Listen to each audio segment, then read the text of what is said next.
జనగామలో న్యాయవాద దంపతులపై పోలీసులు చేసిన దాడికి నిరసనగా దీక్షలు కొనసాగుతూనే ఉన్నాయి. ఈ ఘటనకు సంబంధించిన సిఐ, ఎస్ఐపై వేటు పడినప్పటికీ నిరసన సేగలు చల్లారలేదు. దీంతో జనగామ ఎమ్మెల్యే పల్లా రాజేశ్వరరెడ్డి న్యాయవాదుల దీక్ష శిబిరానికి వెళ్లి సంఘీభావం తెలిపారు.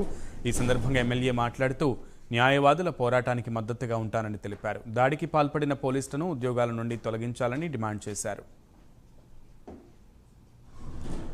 రాష్ట్రం మొత్తం మీద కూడా దీని గురించి చర్చ జరుగుతున్నది.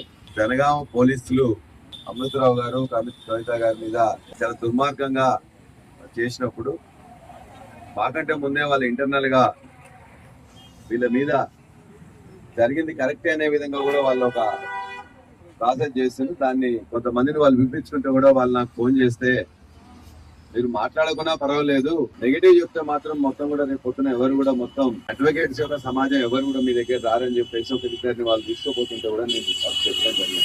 జరిగినప్పుడు ఒకవేళ కరెక్ట్ గా లేకపోతే మేము వినం, మీరు కావాలన్నట్లయితే కోర్టు ద్వారా రండి అని చెప్పేసి చెప్పొచ్చు తప్ప డైరెక్ట్ గా ఇవాళ లేడీస్ అని చూడకుండా వారిని, అదేవిధంగా అమృతరావు గారిని వారు ఏ విధంగా తీసుకుపోయినో మొత్తం కూడా సభ్య సమాజం మొత్తం కూడా చూసింది.